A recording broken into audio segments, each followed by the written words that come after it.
राधा जय कुंज बिहारी जय गोपीजन वल्लभा जय गिरिवरधारी जय गोपीजन वल्लभा जय गिरिवरधारी जय राधा माधव जय गिरिवरधारी हरे कृष्णा कृष्ण कृष्ण हरे हरे हरे राम राम राम हरे हरे हरे कृष्णा कृष्ण कृष्ण हरे हरे हरे राम राम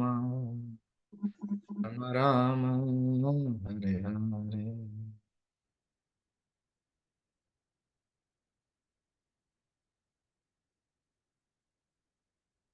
ഹരേ കൃഷ്ണ. നമ്മൾ ഇന്ന് ഡിസ്കസ് ചെയ്യാൻ പോകുന്നത് ഫസ്റ്റ് ക്യാൻഡോ, ഒന്നാമത്തെ ക്യാൻഡോ, മൂന്നാമത്തെ അധ്യായം, 9-ാമത്തെ ശ്ലോകമാണ്. അപ്പൊ നമ്മൾ യൂഷ്വലി ചെയ്യുന്നത് പോലെ നമ്മൾ ഇന്ന് നമ്മൾ ഡിസ്കസ് ചെയ്യുന്ന കാര്യങ്ങൾ നമുക്ക് നല്ല രീതിയിൽ മനസ്സിലാവാനും അത് ലൈഫിൽ പ്രാക്ടീസ് ചെയ്യാനും ബാക്കിയുള്ളവർക്ക് എന്തൊക്കെ നമുക്ക് പറഞ്ഞു കൊടുക്കാൻ പറ്റുമോ എന്തെല്ലാം പറഞ്ഞു കൊടുക്കാനും പറ്റട്ടെ.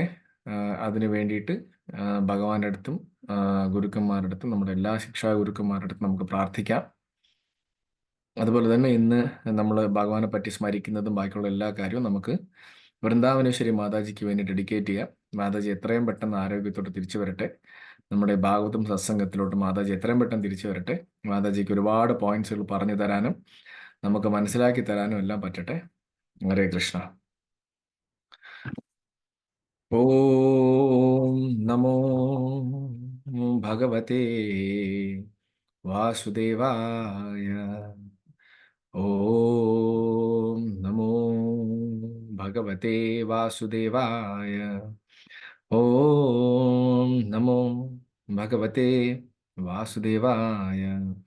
നാരായണം നമസ്കൃത്യ നരം ചൈവ നരോത്തമം ദേവീം സരസ്വതിം വ്യാസം തതോ ജയമുദീരേ. നഷ്ടപ്രായേഷു അഭദ്രേഷു നിത്യം ഭാഗവത സേവയാ ഭഗവതീരുത്തമ ശ്ലോകേ ഭക്തിർഭവതി നൈഷ്ഠികി. മൂകം കരോതി വാചാലം പങ്കും ലംഘയതി ഗിരിം യത്കൃപാദമഹം വന്ദേ ശ്രീഗുരും ദീനധാരണം. യത്കൃപാദമഹം വന്ദേ ശ്രീചൈതന്യമീശ്വരം. യത്കൃപാദമഹം വന്ദേ പരമാനന്ദമാധവം.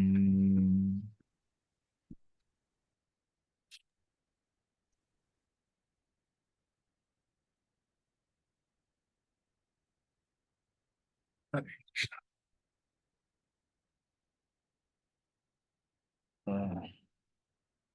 ശ്ലോകം വായിക്കാം.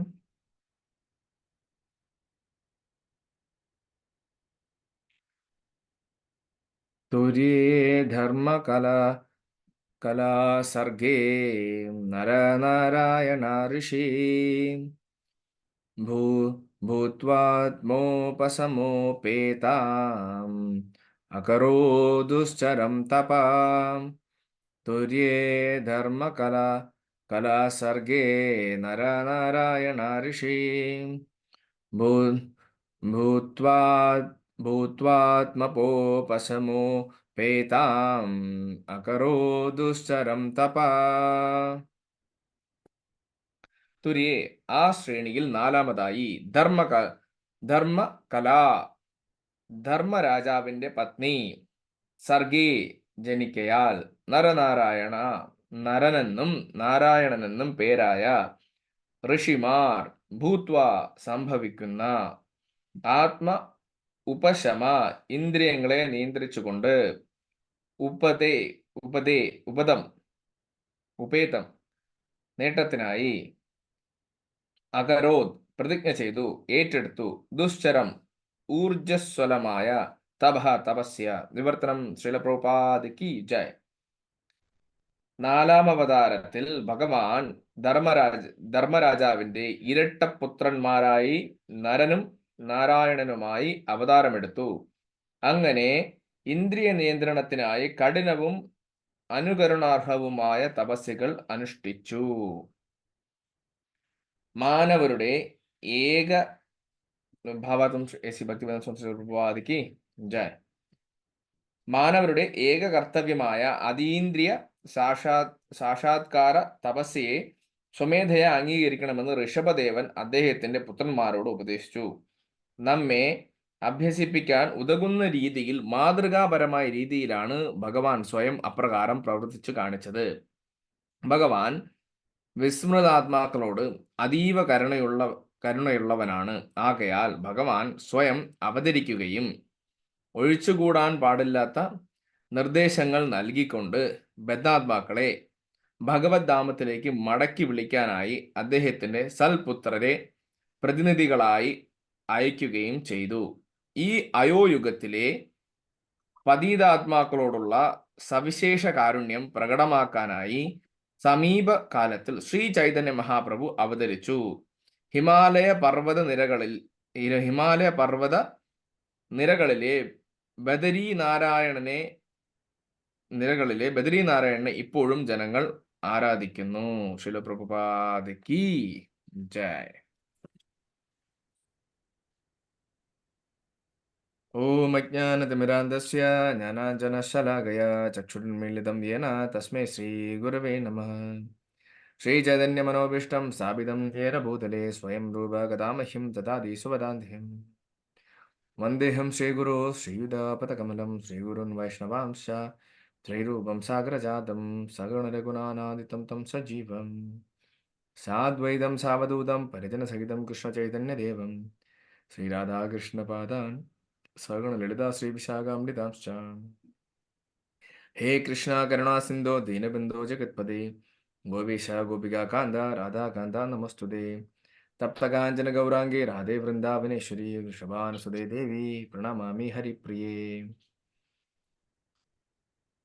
വഞ്ചാകൽപതരൂപേശ്ച കൃപാ സിന്ധുഭ്യേവ ച പതിതാനാം പാവനേഭ്യോ വൈഷ്ണവേഭ്യോ നമോ നമഃ. जय श्री कृष्ण चैतन्य प्रभु नित्यानंद श्री अद्वैत गदाधर शिवासादि गौर भक्तवृंद. हरे कृष्णा कृष्ण कृष्णा हरे हरे हरे राम राम राम हरे हरे. हरे कृष्णा हरे कृष्णा.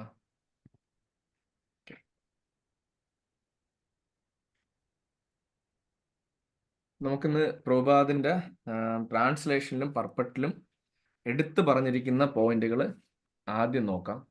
കാര്യം ഭാഗവതത്തിൽ നമ്മൾ എല്ലാ ദിവസവും മോർണിംഗിൽ പ്രഭുപാദിന്റെ പർപ്പറ്റും ട്രാൻസ്ലേഷനും വായിച്ചാൽ മാത്രം മതി. പിന്നെ നമ്മൾ വലിയ എക്സ്പ്ലനേഷൻ ഒന്നും അതിൻ്റെ ആവശ്യമില്ല. ബട്ട് നമുക്ക് സമയം കൂടുതലുള്ളത് കൊണ്ട് നമ്മൾ ആ ഡിവോട്ടീസ് റിസർച്ച് ചെയ്യുന്നെങ്കിലും ഉണ്ടെങ്കിൽ അതുകൂടെ നമ്മൾ ഡിസ്കസ് ചെയ്യും. അതാണ് യൂഷ്വലി ചെയ്യാറുള്ളത്. പക്ഷെ പ്രഭുപാദിന്റെ ഈ പർപ്പറ്റിൽ തന്നെ എല്ലാ കാര്യവും ഇതിനകത്ത് പറയുന്നുണ്ട്.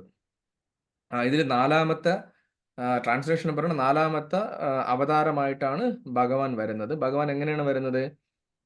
ട്വിൻസ് ആയിട്ടാണ്, രണ്ട് ഇരട്ട ആളായിട്ടാണ് വരുന്നത്. ഇരട്ട പുത്രന്മാരായിട്ടാണ് വരുന്നത്. ആരുടെ പുത്രന്മാരായിട്ടാണ് വരുന്നത്? കിങ് ധർമ്മരാജിന്റെ പുത്രനായിട്ടാണ് വരുന്നത്. എങ്ങനെയാണ് വന്നിട്ട് എന്താണ് കാണിക്കുന്നതെന്ന് വെച്ച് കഴിഞ്ഞാൽ, വന്നിട്ട് എന്താണ് നമ്മളെ പഠിപ്പിക്കുന്നതെന്ന് വെച്ച് കഴിഞ്ഞാൽ, വളരെ കഠിനമായ തപസ്. അതും ആ തപസ് മാത്രമല്ല, എക്സംപ്ലറി, നമുക്ക് ചെയ്യാൻ പറ്റുന്ന, ഒരു മനുഷ്യന് ചെയ്യാൻ പറ്റുന്ന തപസ്സുകളെല്ലാം വന്നിട്ട് തപസ് കാണിച്ചു തരണേ ഇത് നമുക്കിവിടെ. അത് ഇതിനു മുന്നേ ഉള്ള തപസ്സൊക്കെ നമ്മൾ പലതും രാക്ഷസന്മാർ ചെയ്യുന്ന തപസ് കേട്ടിട്ടുണ്ട്. അതിന് മുന്നേ വരെ, ഈ അവതാരത്തിന് മുന്നേ വരെ 4 കുമാരന്മാർ സിവിയർ ഓസ്റ്ററിറ്റീസ് ചെയ്യുന്നത് കേട്ടിട്ടുണ്ട്. പക്ഷെ നരനാരായണ ഋഷിമാർ വന്നിട്ട് എന്താണ്, ഒരു മനുഷ്യന് ചെയ്യാൻ പറ്റുന്ന രീതിയിലുള്ള തപസ്സാണ് ഇവിടെ പറഞ്ഞു തന്നിട്ടുള്ളത്, ഇവിടെ തന്നിട്ടുള്ളത്. അതാണ് ട്രാൻസ്ലേഷൻ. പർപ്പറ്റിൽ പറയുന്നത് എന്താണ്, കിങ് ഋഷഭദേവൻ വന്നിട്ട്, രാജാവ് വന്നിട്ട് അദ്ദേഹത്തിന്റെ പുത്രന്മാരെ എന്താണ് പറഞ്ഞു കൊടുക്കുകയാണ്. അത് നമുക്ക് ഭഗവാനെ അറിയണം, അല്ലെങ്കിൽ ട്രാൻസെൻഡൻസ് അറിയണം എന്നുണ്ടെങ്കിൽ, അതീന്ദ്രിയം അറിയണം എന്നുണ്ടെങ്കിൽ നമ്മൾ ഇന്ദ്രിയങ്ങളെല്ലാം കൺട്രോൾ ചെയ്ത് നല്ല രീതിയിൽ തപസ് ചെയ്യണം. വളരെ കഠിനമായിട്ടുള്ള തപസ് ചെയ്യണം. അതാണ് ഒരു മനുഷ്യ ജന്മം കൊണ്ട് നമ്മൾ ചെയ്യേണ്ട കാര്യം അതാണെന്ന് ഇവിടെ പറയുന്നു. ഓക്കെ. അതിനുശേഷം ഇവിടെ എന്താണ് നരനാരായണ ഋഷിമാർ ചെയ്തത്? ഒരു ഹ്യൂമൻ ബീയിന്, ഒരു മനുഷ്യന് എങ്ങനെ നമ്മൾ ഭഗവാനിലോട്ട് എത്താം, അല്ലെങ്കിൽ എങ്ങനെ അതീന്ദ്രിയം നമുക്ക് അറിയാം, ഭഗവാനെ എങ്ങനെ അറിയണം എന്നുള്ളതിന് തപസ്സിലൂടെ എങ്ങനെ അറിയണം എന്നുള്ളത് ആദ്യമായിട്ട് കാണിച്ചു തരുന്ന നരനാരായണ ഋഷിമാരാണ്. ഇപ്പൊ പ്രഭുപാദ് ഇവിടെ പർപ്പട്ടിൽ പറയാണ്, നമ്മളെപ്പോലെ ഫോർഗറ്റ്ഫുൾ ആയിട്ടുള്ള ഈ മറവി രോഗമുള്ള നമ്മൾ എന്ത് കാര്യം ചെയ്താലും മറന്നു പോകും. ഇപ്പൊ നമ്മൾ ആരെങ്കിലും ഇന്നലെ രാവിലെ എന്താണ് ഭക്ഷണം കഴിച്ചതെന്ന് ചോദിച്ചാൽ നമ്മൾ മറന്നു പോകും. നമുക്ക് ഓർമ്മയില്ല. അതിന് മുന്നേ കഴിച്ച് ചോദിച്ചാൽ നമ്മൾ ഉറപ്പായിട്ടും മറന്നു പോകും. നമ്മൾ ആലോചിക്കും, നമുക്ക് ഏറ്റവും ആളുകൾ ജീവിക്കുന്നത് ഇപ്പൊ ഭക്ഷണത്തിന് വേണ്ടിയിട്ടാണ്. അപ്പൊ ആ കഴിച്ച സാധനം പോലും ചോദിച്ചാൽ പോലും നമ്മൾ മറന്നു പോകും. അതാണ് അവസ്ഥ. അതൊന്ന്. ഇത്രയും മറവിയുള്ള ആളുകളെടുത്ത് കാരുണ്യം കാണിക്കാൻ വേണ്ടിയിട്ടാണ് ഭഗവാൻ എന്ത് ചെയ്യുന്നത്? പ്രഭുപാദ് ഇവിടെ പറയുന്നത് ഭഗവാന്റെ ഗുഡ് സൺസിന്, അതായത് വളരെ നല്ല പുത്രന്മാരെ അല്ലെങ്കിൽ ഭഗവാന്റെ റെപ്രസെൻറ്റേറ്റീവിനെ ഇങ്ങോട്ട് അയക്കും, ഭൂമിയിലോട്ട് അയക്കും. നമുക്കറിയാന്നുള്ള ഭൂമി മാത്രമാണ്, എത്രയോ കോടാനുകോടി ക്രിയേഷൻ ഉണ്ട്. നമ്മളതാണ് കഴിഞ്ഞ ശ്ലോകങ്ങളിൽ പഠിച്ചത്. ഒരു ബ്രഹ്മാവല്ല, ഇഷ്ടംപോലെ ബ്രഹ്മാവുണ്ട്. ഇവിടുത്തെ ബ്രഹ്മാവിന് 7, 14 ലോകങ്ങളാണെങ്കിൽ 5, 10, 1000 തലയുള്ള ബ്രഹ്മാവിന് എന്തുമാത്രം വലിയ വലിയ ലോകങ്ങളായിരിക്കും ഉള്ളത്. അവിടെ ഭഗവാൻ എന്തൊക്കെ ലീലയായിരിക്കും നടക്കുന്നത്? നമുക്ക് ഭഗവാൻ മനസ്സിലാക്കാനായിട്ട് ഭയങ്കര പാടാണ്. ഭഗവാനെ മനസ്സിലാക്കാൻ പറ്റില്ല. അതാണ് വാസ്തവം. അപ്പം അതുപോലെ ഓരോ സ്ഥലത്തും ഭഗവാൻ ലീലകൾ, ഭഗവാൻ ഓരോരോ സ്ഥലത്തും ഓരോ മെറ്റീരിയൽ വേൾഡിലും ഭഗവാൻ വന്നിട്ട്, പക്ഷെ ഒരു കാര്യമുള്ളത്, എല്ലാം ഈ മഹാതത്വത്തിനകത്ത് എവിടെയാണോ ഈ മെറ്റീരിയൽ ക്രിയേഷൻ ഉണ്ടായത് അതിനകത്താണ് ഇതെല്ലാം നടക്കുന്നത്. അത് തന്നെ നമുക്ക് ചിന്തിക്കാൻ കൂടി പറ്റത്തില്ല. അപ്പൊ അങ്ങനെ ഭഗവാൻ എന്താണ് ചെയ്യുന്നത്? ഭഗവാൻ റെപ്രസെൻറ്റേറ്റീവിനെ അയച്ചിട്ട് തിരിച്ച് ഓരോ ജീവാത്മകൾ, ഇവിടെ കിടന്ന് കഷ്ടപ്പെടുന്ന ജീവാത്മകളെ തിരിച്ച് ഭഗവാന്റെ ലോകത്തേക്ക് കൊണ്ടുപോകാനായിട്ട് ഭഗവാൻ ഓരോരുത്തരായിട്ട് അയക്കും. അങ്ങനെ അയക്കുന്നതാണ് പല പല അവതാരങ്ങളുണ്ട്. ശക്തി അവതാരങ്ങളുണ്ട്, വിഷ്ണു തത്വ അവതാരങ്ങളുണ്ട്. ഇതിൽ നരനാരായണ ഋഷിമാരെന്ന് പറയാൻ നേരത്ത് നാരായണ ഋഷി എന്ന് പറയുന്നത് ഭഗവാൻ സ്വയമാണ്, വിഷ്ണു തത്വമാണ്. നരൻ എന്ന് പറയുന്നത് ശക്തി അവതാരമാണ്. നമ്മൾ കുറച്ച് കഴിഞ്ഞ ക്ലാസ്സുകളിൽ പഠിച്ചിട്ടുണ്ടായിരുന്നല്ലോ. നമ്മൾ ശക്തി അവതാരമുണ്ട്, ഭഗവാന്റെ വിഷ്ണു അവതാരം, ഡയറക്റ്റ് അവതാരമുണ്ട്, ഭഗവാൻ സ്വയമായിട്ട് വരും, സാക്ഷാൽ കൃഷ്ണനായിട്ട് വരും. ഇതെല്ലാം നമ്മൾ കഴിഞ്ഞ ക്ലാസ്സുകളിൽ പഠിച്ചിട്ടുണ്ടായിരുന്നു. അപ്പൊ ഇവിടെ പ്രഭുപാദ് പറയുന്നത്, അങ്ങനെ വളരെ റീസെന്റ് ആയിട്ട് ഭഗവാൻ സ്വയമായിട്ട് ചൈതന്യ മഹാപ്രഭുവായിട്ട് വന്നിട്ടുണ്ടായിരുന്നു. അത് സ്പെഷ്യൽ മെഴ്സി തരാൻ വേണ്ടി, സ്പെഷ്യൽ ഫേവർ, അതായത് സാധാരണ ആളുകൾക്ക് സാധാരണ അവതാരങ്ങൾ കൊടുക്കുന്ന, നല്ല റെപ്രസെൻറ്റേറ്റീവ് തരുന്ന കാരുണ്യത്തിലും കൂടുതലാണ് ചൈതന്യ മഹാപ്രഭു തന്നിരിക്കുന്നത്. കാരണം ചൈതന്യ മഹാപ്രഭു ഡയറക്റ്റ് കൃഷ്ണപ്രേമമാണ് തന്നത്. ബാക്കിയുള്ളൊരു പ്രോസസ്സ് പഠിപ്പിക്കുകയാണ് ചെയ്തത്. ചൈതന്യ മഹാപ്രഭു വന്നിട്ട് അറിയാം, ഇനി അങ്ങോട്ട് ഇനി ഒരു അവതാരമില്ല. ഇനി കലിയുഗത്തിന്റെ എൻഡാണ്. ഇനി പാപങ്ങൾ മാത്രമേ ഉണ്ടായിരിക്കുള്ളൂ. ഈ അമ്പലങ്ങളും ഇതെല്ലാം ഒരു ടൈം പീരീഡ് കഴിയുന്നത് ഇതെല്ലാം നശിക്കും. ഇപ്പൊ തന്നെ ഓൾറെഡി ഞാനൊക്കെ കുഞ്ഞായിരിക്കുമ്പോൾ അമ്പലത്തിൽ പോകുമ്പോൾ വൈകിട്ട് ആ നാട്ടിലുള്ള എല്ലാവരും കാണും. നമ്മൾ കോമൺ പീപ്പിൾ എല്ലാം വിളക്കെന്ന് പറയുമ്പോൾ എല്ലാവരും വരും. ഡിസംബർ ടൈമിൽ പായസം കഴിക്കാനായിരിക്കും വരുന്നത്. എന്നാലും അവിടെ ദേവിയെ തൊഴുവാനോ അല്ലെങ്കിൽ ഭഗവാനെ തൊഴുവാനോ മഹാദേവനെ തൊഴുവാനോ അങ്ങനെ പല പല റീസൺസിന് ആളുകൾ ഫുൾ ആ ഒരു ഗ്രാമത്തിലെ ആളുകൾ, ആ ഒരു ഏരിയയിലെ ആളുകളെല്ലാം വരും. ഇപ്പൊ അമ്പലത്തിൽ പോയി കഴിഞ്ഞാൽ, സാധാരണ നാട്ടിൻപുറത്തുള്ള അമ്പലത്തിൽ പോയി കഴിഞ്ഞാൽ എത്ര പേരുണ്ട്? വളരെ കുറച്ച് പേര്, 10 പേര്. ഞാൻ പറയുന്ന അമ്പലങ്ങളിലൊന്നും ആളില്ല, ആരുമേ ഇല്ല. അല്ലെങ്കിൽ ഇപ്പൊ കുറച്ച് ടെക്നോ പാർക്ക് ഡെവലപ്പ് ആയപ്പോൾ ടെക്നോ പാർക്കിൽ ജോലി ചെയ്യുന്ന ആളുകൾ വരുന്നുണ്ട്, അല്ല നാട്ടുകാരും വരുന്നില്ല. അതാണ് സത്യം. എന്താണ് TV, സീരിയൽ, അല്ലെങ്കിൽ വേറെ എന്തെങ്കിലും എൻഗേജ്മെന്റ്, അവർക്ക് എന്റർടൈൻ ചെയ്യാനായിട്ടും സെൻസ് ഗ്രാറ്റിഫിക്കേഷൻ ചെയ്യാനായിട്ടും ഇഷ്ടംപോലെ കാരണങ്ങളുണ്ട്. അപ്പൊ അവർക്ക് വരാൻ പറ്റത്തില്ല. അപ്പൊ ഇപ്പൊ നമ്മുടെ ഫ്രണ്ടിൽ തന്നെ അറിയാം, ഇനി നമ്മുടെ ഓരോ 5 വർഷം പുറകോട്ട് എടുത്ത് നോക്കിക്കഴിഞ്ഞാൽ ഭക്തിപരമായിട്ട് കാര്യങ്ങൾ ഭയങ്കരമായിട്ട് കുറഞ്ഞുകൊണ്ടിരിക്കണം ഒരു സൈഡിൽ. എന്നാൽ ചില സൈഡിൽ നല്ല രീതിയിൽ വരുന്നുണ്ട്, പക്ഷെ കുറയുന്നതാണ് നമ്മൾ കൂടുതലും കാണുന്നത്. അപ്പൊ ഇവിടെ ചൈതന്യ മഹാപ്രഭു വന്നിട്ട് അറിയാം, ഇത് അവരൊന്നും രക്ഷപ്പെടില്ല എന്ന് കണ്ടതിന് ശേഷം ചൈതന്യ മഹാപ്രഭു ഡയറക്റ്റ് വന്നിട്ട് നമുക്ക് കൃഷ്ണപ്രേമം തന്നിരിക്കുകയാണ്. ഇത് നമ്മൾ നല്ല രീതിയിൽ യൂട്ടിലൈസ് ചെയ്യണം. ഇവിടെ അതുപോലെ പറയുന്നുണ്ട്, ഈ നാരായണ ഋഷിയെ വന്നിട്ട് ബദ്രികാശ്രമത്തിൽ ഇപ്പോഴും എന്താണ് പൂജിക്കുന്നുണ്ട് എന്ന് പ്രഭുപാദ് പറയുന്നത്. ഇത്രയാണ് പർപ്പട്ടില് ഭാവാർത്ഥത്തിലും പറയുന്നത്. ഇനി നമുക്ക് കുറച്ച് റെഫറൻസുകൾ നോക്കാം. ഇവിടെ വന്നിട്ട് നരനാരായണ ഋഷിമാർ നമ്മളെ പഠിപ്പിക്കണം എങ്ങനെ തപസ് ചെയ്യണം, എങ്ങനെ ഭഗവാനെ മനസ്സിലാക്കാം എന്നുള്ളതിന്റെ ഡീറ്റെയിൽസ് ആണ് നമുക്കിവിടെ പറഞ്ഞു തരുന്നത്. അങ്ങനെ ഇവിടെ വന്നിട്ട് ഭഗവാൻ സ്വയം വിഷ്ണു ഭഗവാനും അദ്ദേഹത്തിന്റെ ഭക്തനുമായിട്ടാണ് ഇവിടെ ജനിക്കുന്നത്. യൂഷ്വലി നമുക്കറിയാം നരനാരായണ ഋഷിമാരെന്നാണ് പറയണത്. നാരായണ ഋഷി എന്ന് ഒരുമിച്ച് എടുത്ത് പറയില്ല, നരനാരായണ എപ്പോഴും രണ്ട് പേര് ആണെങ്കിലും ഒന്നായിട്ടാണ് ഇവരെ പറയുന്നത്. എങ്ങനെയാണെന്ന് വെച്ചാൽ ഇവര് ജനനം എങ്ങനെയാണെന്ന് വെച്ചാൽ ധർമ്മരാജൻ യമരാജന്റെയും മൂർത്തി എന്ന് പറയുന്ന മാതയുടെയും മക്കളായിട്ടാണ് ഇവര് ജനിക്കുന്നത്. ഈ മൂർത്തി എന്ന് പറയുന്നത് ദക്ഷരാജാവിന്റെ മകളാണ്, ഡോട്ടർ ഓഫ് ദക്ഷ എന്നാണ് പറഞ്ഞിരിക്കുന്നത് ശാസ്ത്രങ്ങളിൽ. അപ്പോ ഈ സമയത്ത് ഇവര് ജനിക്കുന്നു. ഇവർ ജനിക്കാനുള്ള റീസൺ പറയുന്നത്, ആ സമയത്ത് ഒരു രാജാവ് ഉണ്ടായിരുന്നു. ആ രാജാവിന്റെ പേരെന്ന് പറയുന്നത് അതിനു മുന്നേ പറയുന്നത് സ്വയംഭുവ മനു. സ്വയംഭുവ മനു നമുക്കറിയാം, 14 മനുക്കളുണ്ട്. സ്വയംഭുവ മനു എന്ന് പറയുന്ന നേരത്ത് ബ്രഹ്മാവിന്റെ റൈറ്റ് ഹാൻഡ് സൈഡിൽ നിന്ന് സ്വയംഭുവ മനു ജനിക്കും. വലതുവശത്ത് നിന്ന് സ്വയംഭുവ മനു ജനിക്കുകയും ഇടതുവശത്ത് നിന്ന് സതരൂപ എന്ന് പറഞ്ഞ ഒരു ഫീമെയിൽ, അതാണ് ഫസ്റ്റ് ക്രിയേഷൻ, ഹ്യൂമൻ ക്രിയേഷൻ എന്ന് പറയുന്നത് ബ്രഹ്മാവിന്.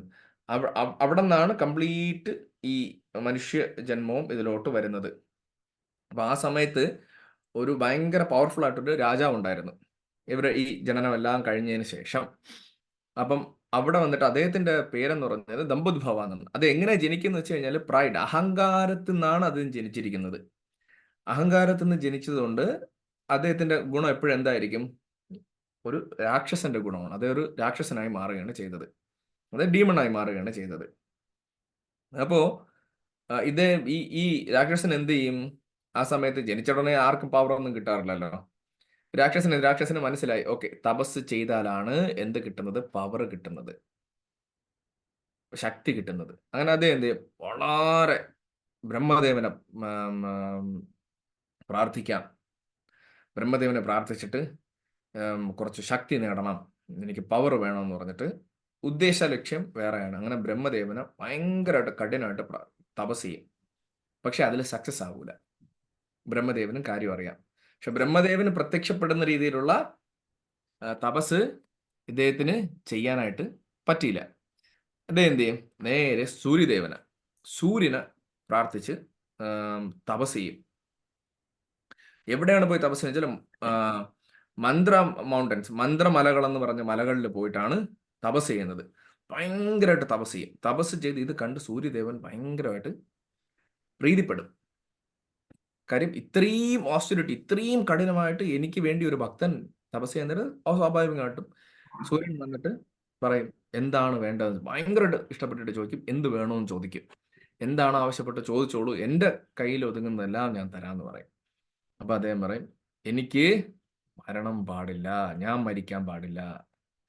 അപ്പൊ സൂര്യദേവൻ പറയും, വത്സ, ഞാനേ മരിക്കും, ഞാനൊരു ജീവാത്മാവാണ്, എനിക്ക് മരണമുണ്ട്, അപ്പൊ ഞാൻ എങ്ങനെയാണ് ഇത് തരുന്നത്? അപ്പൊ അദ്ദേഹം പറയും, ഓക്കെ, ഡീമനാണ്, ചിന്തിക്കും. കുറച്ച് കടന്ന ബുദ്ധിയാണ് രാക്ഷസന്മാർക്കല്ല. നമുക്കും അറിയാം, രാക്ഷസ സ്വഭാവമുള്ള പലരെയും നമ്മൾ ലൈഫിൽ കണ്ടിട്ടുണ്ട്. നമ്മൾ വളരെ പയസായിട്ട് വളരെ സ്ട്രെയിറ്റ് ഫോർവേഡായിട്ട് സംസാരിച്ചാലും അവരെ ചിലപ്പോൾ അവർ ഫുൾ ടൈം ആ ഒരു ഡിമോണിയ അല്ലെങ്കിൽ ആ ഒരു രാക്ഷസ സ്വഭാവം കാണത്തില്ല. അല്ലെങ്കിൽ വേറെ ഡിവോട്ടീസ് പറഞ്ഞിട്ട് നമുക്കറിയാം, അവരൊരു കാര്യം പറയുമ്പോൾ നടന്നില്ലെങ്കിൽ അതിനെ വേറെ രീതിയിൽ ചിന്തിച്ച് അതിനൊരു സൊല്യൂഷൻ എങ്ങനെ ഉണ്ടാക്കാൻ പറ്റും, ബാക്കിയുള്ളവർക്ക് പണി കൊടുക്കുന്ന രീതിയിലായിരിക്കും അവർ ചിന്തിക്കുന്നത്. അതുപോലെ തന്നെ ഈ രാക്ഷസനും ചിന്തിച്ചു. എന്താണ്? ദമ്പുദ്ഭവം എന്ത് ചെയ്തു? ചിന്തിച്ചു, ശരി, എനിക്ക് മരണം ഇല്ല എന്ന് പറഞ്ഞ് ഇമ്മോർട്ടൽ ആവാനായിട്ട് പറ്റത്തില്ല. പക്ഷെ എന്ത് ചെയ്യാം? അതിനുള്ള ക്വാളിറ്റി കിട്ടാനായിട്ട് നോക്കാം. ഭയങ്കരമായിട്ട് ബുദ്ധി ഉപയോഗിച്ചു. നമ്മൾ പറയത്തില്ല, കാഞ്ഞ ബുദ്ധി എന്ന് പറയും.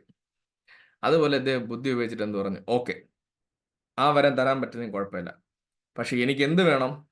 എനിക്കൊരു വരം വേണം. അപ്പൊ സൂര്യൻ പറഞ്ഞു, ചോദിച്ചോ, കുഴപ്പമില്ല. കാരണം ഈ ദേവന്മാരുടെയൊക്കെ പ്രത്യേകത എന്താണെന്ന് വെച്ച് കഴിഞ്ഞാൽ അവർ ഡ്യൂട്ടി ബൗണ്ടഡ് ആണ്. അതായത് എന്ത് പറയാൻ, അവർക്ക് ഭഗവാൻ കൊടുത്തിരിക്കുന്ന ചില റൂൾസ് ആൻഡ് റെഗുലേഷൻസ് അനുസരിച്ചിട്ട് അവർക്ക് അവരുടെ ഡ്യൂട്ടി ചെയ്യണം. ആരാണോ നിങ്ങളെ പ്രാർത്ഥിക്കുന്നത്, ആരാണോ നിങ്ങൾക്ക് വേണ്ടി തപസ് ചെയ്യുന്നത്, നിങ്ങൾ പ്രീതിപ്പെടുകയാണെന്നുണ്ടെങ്കിൽ ആ പ്രോസസ്സ് അനുസരിച്ച് അവർ ചോദിക്കുന്ന വരം നിങ്ങൾ കൊടുക്കണം. ഇത് ഭഗവാൻ കൊടുത്തിരിക്കുന്ന റൂളാണ്. അപ്പൊ സൂര്യദേവൻ പറയും തരാം, ചോദിക്കാൻ പറയും. അതെനിക്ക് 1000 കവചങ്ങൾ വേണം. 1000 കവചം. 1000 കവചം കിട്ടിയാലുള്ള പ്രത്യേകത എന്താണ്? ഈ കവചത്തിന് പ്രത്യേകതയുണ്ട്.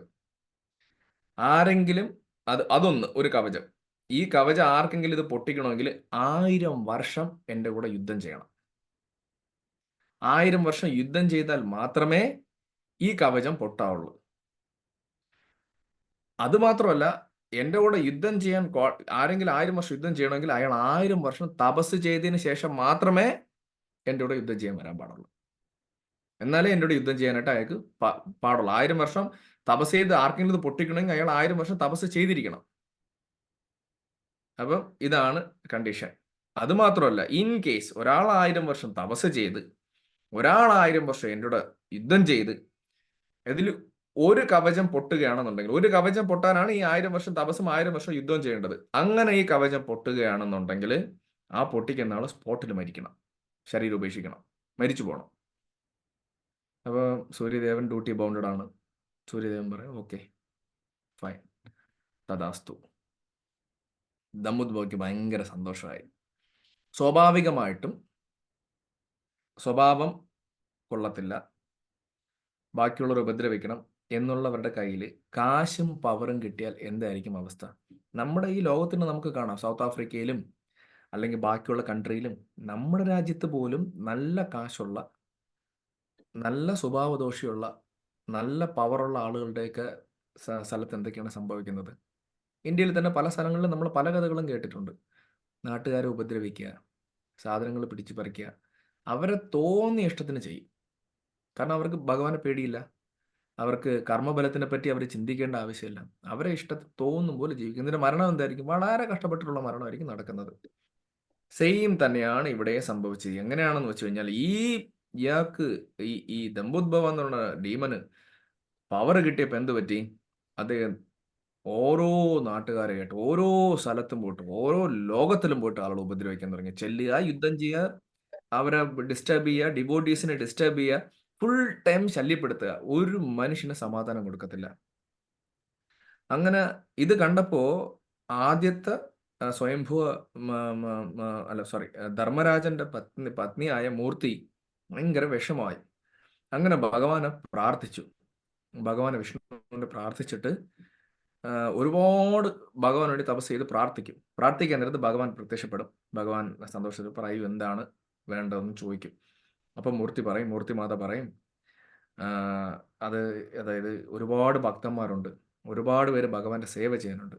പക്ഷേ ഈ സഹസ്ര കവച എന്ന് പറഞ്ഞ ആൾ, അതായത് ദമ്പുദ്ഭവയ്ക്ക് വേറൊരു പേരുണ്ട്, സഹസ്ര കവച. കാര്യം വെച്ചാൽ 1000 കവചം കിട്ടിയത് കൊണ്ട് ഈ കവചം വന്നിട്ട് ആളുകളെല്ലാം ശല്യപ്പെടുത്തുന്ന ഭഗവാനെ നാമം ജപിക്കാനോ അല്ലെങ്കിൽ ആളുകൾ മനസമാധാനത്തോടെ ഒരു മനുഷ്യനെ ജീവിക്കാനായിട്ട് സമ്മതിക്കുന്നില്ല. അപ്പോൾ ഈ ദേവന്മാർക്കും ഇത് തന്നെയാണ് അവസ്ഥ. ദേവന്മാരൊക്കെ ഓടി ഒളിക്കേണ്ട ചെയ്യണം. 1000 വർഷം യുദ്ധം ചെയ്യാൻ പറ്റത്തില്ല. ഇൻ കേസ് യുദ്ധം ചെയ്ത് ഒരു കവചം പൊട്ടിക്കാന്ന് വിചാരിച്ചാലും അത് നടക്കത്തുമില്ല. നടന്ന ആ പൊട്ടിക്കുന്ന ആള് സ്പോട്ടിൽ മരിക്കും. ഇനി ദേവനായാലും മരിക്കും. അതുകൊണ്ട് എല്ലാവരും ഓടി ഒളിക്കുകയാണ് ചെയ്യുന്നത്. അങ്ങനെ ഭഗവാൻ പറയും, ശരി, നിങ്ങളുടെ തപസ്സിൽ ഞാൻ പ്രീതിപ്പെട്ടു, വരം ചോദിക്കാൻ നേരത്ത് പറയും, ഈ ഡീമനെ കൊല്ലണം, അല്ലെങ്കിൽ അദ്ദേഹത്തിന് ആരെയും ശല്യപ്പെടുത്താൻ പാടില്ല. ഭഗവാൻ പറയും വിഷമിക്കണ്ട, ഞാൻ നിങ്ങളുടെ മക്കളായിട്ട് ജനിക്കും എന്ന് പറഞ്ഞ് നരനും നാരായണനുമായിട്ട് ഭഗവാൻ അങ്ങനെയാണ് ജനിക്കുന്നത്. അങ്ങനെ ജനിച്ചതിന് ശേഷം ജനിച്ച ഉടനെ തന്നെ ഇവരെന്ത് ചെയ്യും? തപസ് അനുഷ്ഠിക്കാനായിട്ട് പോവും. തപസ് അനുഷ്ഠിക്കാൻ എവിടെയാണ് പോകുന്നത്? ഹിമാലയത്തിലാണ് പോകുന്നത്. ഇപ്പോൾ ഇരിക്കുന്ന ബദരികാശ്രമം, ബദരിനാഥിലാണ് പോകുന്നത്.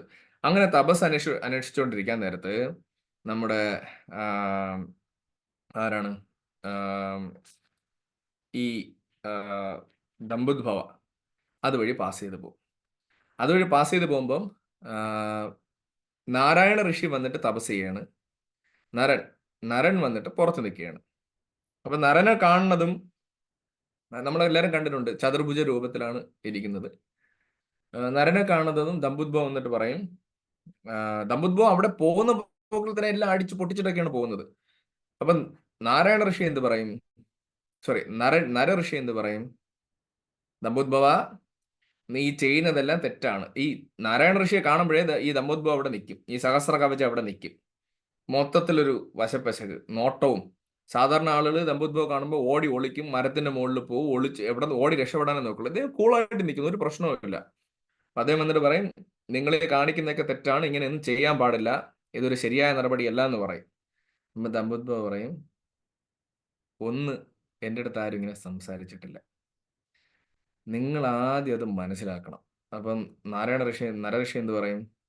ഇതുവരെ ആരും സംസാരിച്ചിട്ടില്ലെങ്കിൽ ഞാനിപ്പോൾ സംസാരിക്കുന്നു, ഇപ്പോൾ കേട്ടോ എന്ന് പറയാം. അപ്പൊ അദ്ദേഹം പറയും, നിങ്ങൾക്ക് ആളെ ശരിക്കും മനസ്സിലായില്ലെന്ന് തോന്നുന്നു. ആക്ച്വലി എനിക്ക് 1000 കവചമുണ്ട്. അതിൽ ഒരു കവചം ആർക്കെങ്കിലും പൊട്ടിക്കണമെങ്കിൽ തന്നെ ഞാൻ ഭയങ്കര പവർഫുൾ ആണ്. ആർക്കെങ്കിലും പൊട്ടിക്കണമെങ്കിൽ 1000 വർഷം തപസ് ചെയ്യണം, 1000 വർഷം എന്നോട് യുദ്ധം ചെയ്യണം. 1000 വർഷം യുദ്ധം ചെയ്ത് ഈ ഒരു കവചം പൊട്ടിയാ യുദ്ധം ചെയ്യുന്ന ആളെ മരിച്ചു പോകും. ഇപ്പൊ മനസ്സിലായാൻ ചോദിക്കും. അപ്പൊ നരഋഷി പറയും, ഓക്കെ, സൂപ്പർ, നന്നായിട്ടുണ്ട്, എനിക്കത് വിഷയമല്ല. അപ്പൊ പറയാം, അങ്ങനെയാണെങ്കിൽ ഞാൻ നിങ്ങളോട് ഇപ്പൊ യുദ്ധം ചെയ്യും, നിങ്ങൾ 1000 വർഷം തപസ് ചെയ്തിട്ടുണ്ടോ എന്ന് ചോദിക്കും. അപ്പൊ നരഋഷി എന്ന് പറയും, കുഴപ്പമില്ല, എൻ്റെ സഹോദരൻ പുറത്തുണ്ട്, നാരായണ ഋഷിയുണ്ട്, അദ്ദേഹം തപസ് ചെയ്യുന്നുണ്ട്, എനിക്കത് വിഷയമല്ല എന്ന് പറയാം. എങ്കിൽ യുദ്ധം തുടങ്ങാന്ന് പറഞ്ഞിട്ട് രണ്ടുപേരും യുദ്ധം സ്റ്റാർട്ട് ചെയ്യും. 1000 വർഷം, 1000 വർഷം കഠിനമായ യുദ്ധം. ആ യുദ്ധത്തിൽ അവസാനം നാരായണ ഋഷി എന്ത് ചെയ്യും? ദമ്പുദ്ഭവയുടെ ഒരു കവചം പൊട്ടിക്കും, അടിച്ച് പൊട്ടിക്കും. പൊട്ടിച്ചു കഴിയണം എന്ത് പറ്റും? നരഋഷി അപ്പോഴും തന്നെ വീഴുന്ന് മരിച്ചു പോകും. മരിച്ചു പോണതും ദമ്പുദ്ഭവയ്ക്ക് ഭയങ്കര സന്തോഷം. ഇനി 999 കവചമുണ്ട്.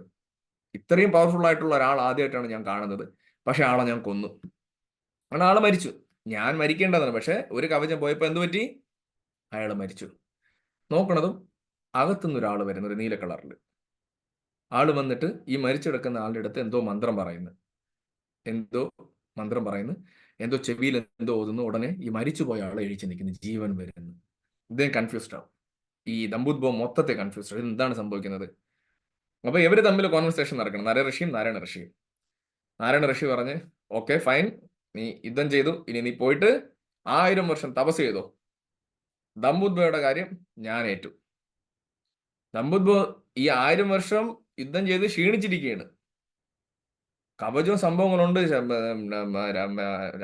എന്തു പറയാൻ, രാക്ഷസനാണെങ്കിലും ഒരു റെസ്റ്റ് വേണ്ടേ? ഇത് അടുത്ത സെക്കൻഡിൽ അടുത്ത യുദ്ധം തുടങ്ങിയാണ്.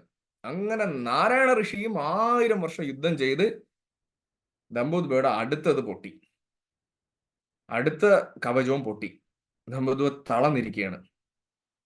ഈ പൊട്ടിയതെന്ന് പറ്റി ഭഗവാന്റെ ലീലകൾ, ഭഗവാൻ എല്ലാ ലീലകൾ കാണിക്കുമല്ലോ, അതുപോലെ നാരായണ ഋഷി ശരീരം ഉപേക്ഷിക്കുന്നതായിട്ട് കാണിക്കും. ശരീരം ഉപേക്ഷിച്ച് ജീവശവമായിട്ട് വീഴുകയാണ്. ഉടനെ ആര് വരുന്നു? നരഋഷി വരുന്നു. വന്നിട്ട് ചെവിയിൽ വന്ന് മൃത സഞ്ജീവിനി മന്ത്രം പറയുന്നു. നാരായണ ഋഷി കഴിക്കുന്നു, തപസ് ചെയ്യാൻ പോകുന്നു. നരഋഷി അടുത്ത് യുദ്ധം ചെയ്യുന്നു. ഇതിങ്ങനെ ഈ പ്രോസസ്സ് കണ്ടിന്യൂ ചെയ്തുകൊണ്ടേയിരിക്കും. 999 തവണയും യുദ്ധം നടക്കും. ആ 999ാമത്തെ തവണ കവചം പൊട്ടുന്നതും ആർക്ക് മനസ്സിലായി? അപ്പോഴത്തേക്ക് ആരാണ് വരുന്നത്? നാരായണ ഋഷി വരും. വരണതും ഇത് ആർക്ക് മനസ്സിലായി? ദമ്പുദ്ഭവയ്ക്ക് മനസ്സിലായി, ഇനി നിന്ന മരണം ഉറപ്പ്. അവസാനത്തെ കവചം പൊട്ടുന്നതോടുകൂടി ആളും മരിക്കും, പക്ഷെ ഞാനും മരിക്കുമല്ലോ.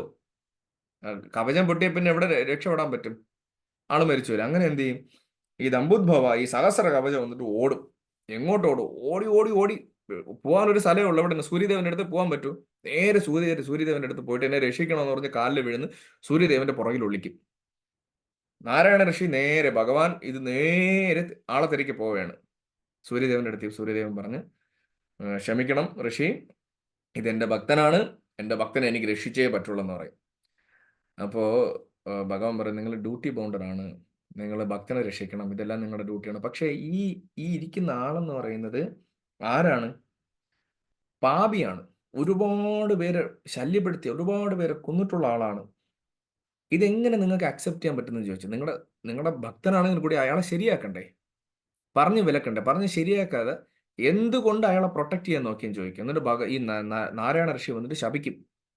നിങ്ങൾ ഈ ഒരു പ്രവൃത്തി കാണിച്ചത് കൊണ്ട് നിങ്ങൾ ഒരു മനുഷ്യനായിട്ട് ജനിക്കും. നിങ്ങൾ ദേവനായിരുന്നിട്ട് നിങ്ങൾ ഇത് പ്രവൃത്തി കാണിച്ച് നിങ്ങൾ മനുഷ്യനായിട്ട് ജനിക്കും.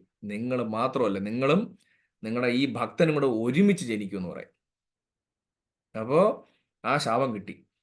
ആ ശാപം കിട്ടിയ അവരെ ആരായിട്ട് ജനിച്ചെന്നറിയാവോ? അതാണ് കർണൻ. അതായത് സൂര്യദേവന്റെ ഗുണവും ഈ രാക്ഷസന്റെ ഈ ദമ്പുദ്ഭവയുടെ ഗുണവുമായിട്ട് കർണനായിട്ടാണ് ജനിക്കുന്നത്. അതാണ് കർണൻ ജനിക്കുമ്പോൾ കർണൻ എന്തുള്ളത്? കവചമുള്ളത്. ഓക്കെ. അങ്ങനെ ആ ആ യുഗത്തിലാണ് അർജുനൻ നരനായിട്ട് ജനിക്കുന്നതും ഭഗവാൻ സ്വയം കൃഷ്ണ അവതാരമായിട്ടാണ് വരുന്നത്. വിഷ്ണു തത്വമായിട്ടല്ല, ഭഗവാൻ കൃഷ്ണൻ സ്വയമായിട്ട് ഭഗവാൻ ജനിക്കുകയും ചെയ്യുന്നത്. ഭഗവാൻ സ്വയം ഭഗവാനായിട്ട് ജനിക്കുകയും ചെയ്യും. ഭഗവാൻ വരികയും ചെയ്യുന്നു, അപ്പിയർ ജനിക്കുകയല്ല, ഭഗവാന് ജന്മം ഇല്ലല്ലോ. അപ്പോൾ അതുകൊണ്ടാണ് നിങ്ങൾ നോക്കിക്കഴിഞ്ഞാൽ അറിയാം, അർജുനന് ഒരിക്കലും കർണനെ കൊല്ലാൻ പറ്റത്തില്ല. കാര്യം കർണനെ ഈ കവചം പൊട്ടിച്ച് കൊന്നു കഴിഞ്ഞാൽ എന്ത് സംഭവിക്കും? അർജുനൻ മരിച്ചു. കാരണം ആ സത്യയുഗത്തിൽ നടന്ന ബാലൻസ് ആണ് ഇവിടെ ഉള്ളത്. ഇത് ആർക്കറിയാം? ഇന്ദ്രൻ അറിയാം. ഇന്ദ്രൻ മകനെ രക്ഷിക്കാനായിട്ട് എന്താണ് ചെയ്യുന്നത്? ഇന്ദ്രൻ വന്ന് ബ്രാഹ്മണന്റെ രൂപത്തിൽ വന്നിട്ട് ഈ കവചം ദാനമായിട്ട് വാങ്ങിക്കുന്നത്. നിങ്ങൾക്കറിയാം, കർണന്റെ സ്വഭാവം നോക്കിക്കഴിഞ്ഞാൽ ചില സമയത്ത് ഭയങ്കര ജനറസ് ആണ്, ഭയങ്കര ദാനമാണ്. ഇത്രയും നല്ലൊരു മനുഷ്യനില്ല. ചില സമയത്ത് പക്ക അസുരന്റെ സ്വഭാവം കാണിക്കും. അത് ഈ ദമ്പുദ്ഭവയുടെ സ്വഭാവമാണ് കാണിക്കുന്നത്. ചില സമയത്ത് സൂര്യന്റെ സ്വഭാവവും ചില സമയത്ത് ദമ്പുദ്ഭവയുടെ സ്വഭാവമായിട്ട് കാണിക്കും. ഓക്കെ. അപ്പോൾ കർണൻ ഈ സ്പ്ലിറ്റ് പേഴ്സണാലിറ്റി ഉണ്ടെന്നാണ് പറയുന്നത്. ഭക്തിചാരു മഹാരാജന്റെ ഒരു ക്ലാസ്സിലാണ് ഇത് കേട്ടത്. അദ്ദേഹം ഇങ്ങനെയാണ് പറയുന്നത്, സൂര്യന്റെയും ഇതിന് രണ്ടുപേരെയും ഗുണമുള്ളതായിട്ട്. അതുകൊണ്ടാണ് അർജുനന് കർണനെ കൊല്ലാനായിട്ട് പറ്റിയത്. പക്ഷെ അൺഫോർച്ചുനേറ്റ്ലി നമ്മുടെ എന്ത് പറയുക, നമ്മുടെ ഈ ഇന്ത്യയിൽ ഇതെല്ലാം വന്നിട്ട് മിത്തോളജി എന്നാണ് പറയുന്നത്. മിത്ത് എന്ന് വെച്ച് കഴിഞ്ഞാൽ എന്താണ് പറയുന്നത്? Commonly believed falsity. അതായത് നാട്ട് പറഞ്ഞ് കള്ളത്തരമാണ്, പക്ഷെ നാട്ടിൽ പറഞ്ഞു നടക്കുന്ന കഥ. നമ്മുടെ ഈ ശാസ്ത്രങ്ങളെയും നമ്മുടെ എന്ത് പറയാൻ നമ്മൾ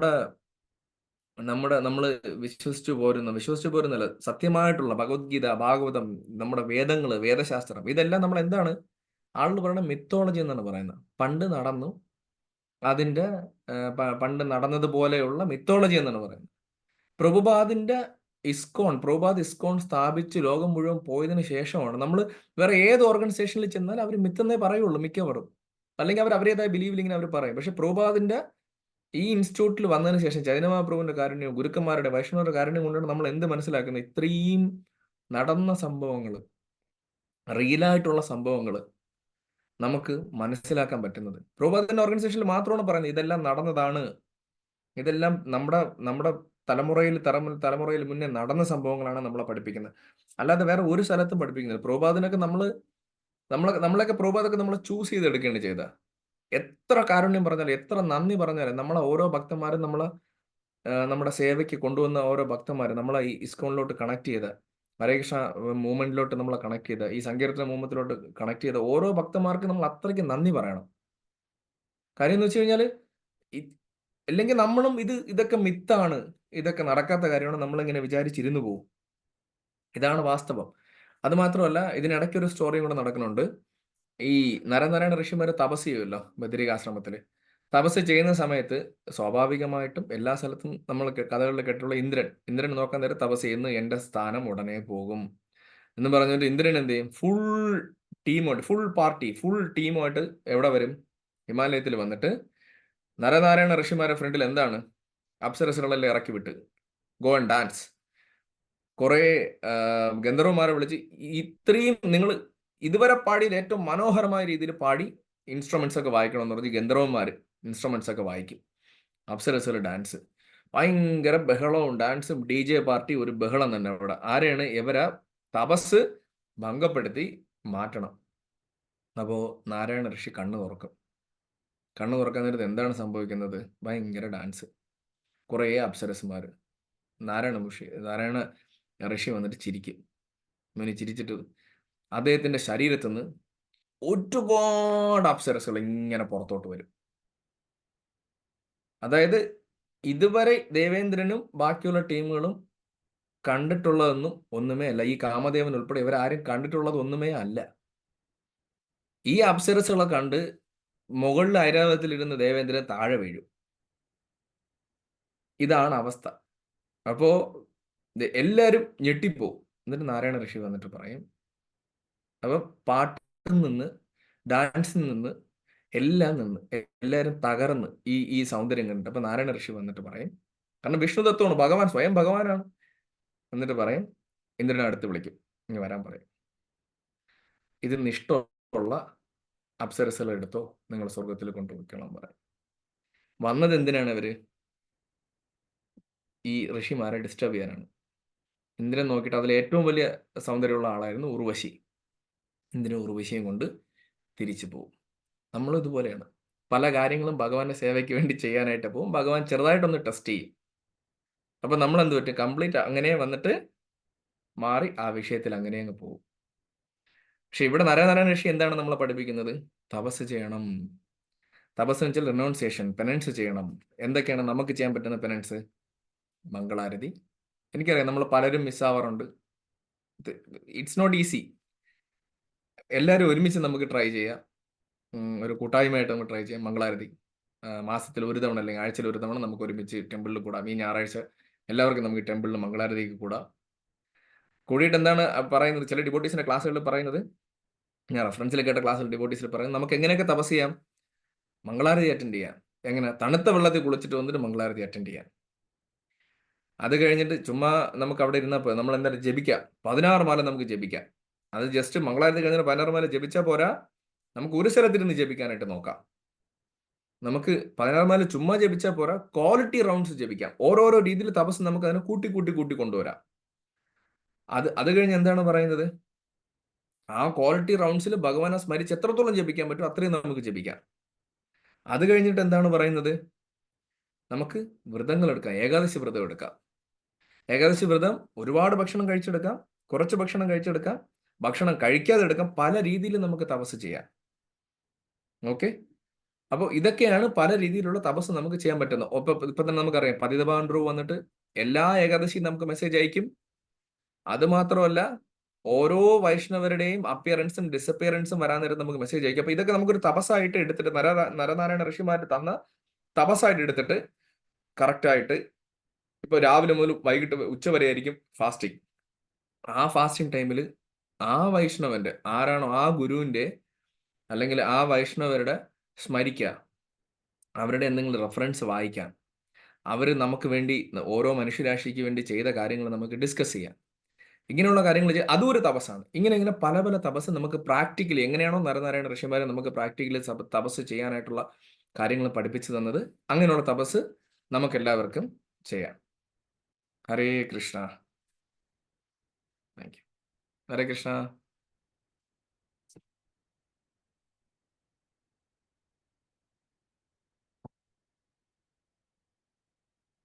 ഹരേ കൃഷ്ണ.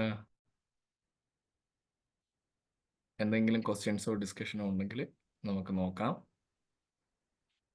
ഹരേ കൃഷ്ണ. ഹരേ കൃഷ്ണ. നല്ല അടിപൊളി സെഷൻ ആയിരുന്നു.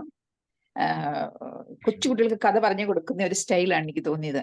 എല്ലാം വളരെ വ്യക്തമായിട്ട് കറക്റ്റായിട്ട് ആര് കേട്ടാലും ആർക്കും മനസ്സിലാവുന്ന രീതിയിൽ വളരെ നല്ല രീതിയിലാണ് കേൾക്കാൻ സാധിച്ചത്. വളരെ നന്ദിയുണ്ട്. Thank you so much. Hare Krishna. Hare Krishna.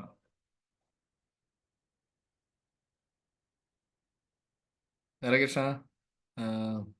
വേറെ ഡിസ്കഷൻസ് ഒന്നും ഇല്ല എന്നുണ്ടെങ്കിൽ നമുക്ക് ക്ലാസ് ക്ലോസ് ചെയ്യാം. ഓക്കെ, അപ്പോൾ എല്ലാവരും ഇന്ന് നമ്മൾ ക്ലാസ്സിൽ നരനാരായണ ഋഷിമാർ പഠിപ്പിച്ച് തന്നതുപോലെ തപസ് ചെയ്യുന്നത് പ്രാക്ടീസ് ചെയ്യാം. നമുക്ക് പറ്റുന്ന തപസ്സുകളെല്ലാം ഡിവോട്ടീസ് പറഞ്ഞു തന്നിട്ടുണ്ട്. ഭക്തിചാരു മഹാരാജിൻ്റെ വളരെ മനോഹരമായ ക്ലാസ് ഉണ്ട്, യൂട്യൂബിലൊക്കെ അവൈലബിൾ ആണ്.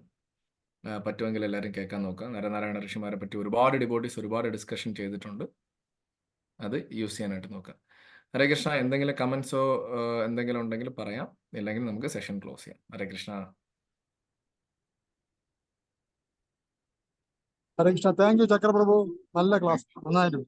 Thank you. ഹരേ കൃഷ്ണ. ഹരേ കൃഷ്ണ. ഹരേ കൃഷ്ണ പ്രഭു. ഞാൻ കേട്ട ഒരു സ്റ്റോറിയിൽ നിന്ന് ഒരു ചെറിയൊരു പോയിന്റ് അല്ല, ഒരു കഥയുടെ ഒരു ഭാഗം ഞാൻ പറയട്ടെ പ്രഭു, ഷെയർ ചെയ്യട്ടെ. ഞാൻ കേട്ടതാണ്, ശരിയാണ് അതാണ് അറിയില്ല, എപ്പോഴോ കേട്ടതാണ് പണ്ട്.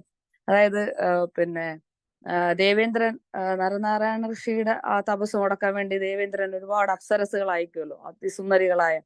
അപ്പം ആ അത്രയും അപ്സരസുകൾ വന്ന് ഭഗവാന്റെ മുന്നിൽ ഓരോ ഡാൻസ് ഒക്കെ കളിക്കുമ്പോഴും ഭഗവാൻ അത് ശ്രദ്ധിക്കുന്നില്ല. അപ്പൊ ഭഗവാൻ അത് ഉണർന്നിട്ട് ഭഗവാന്റെ ഊർവത്തിൽ നിന്ന്, അതായത് തുടയിൽ ജസ്റ്റ് ഒന്ന് അടിക്കും.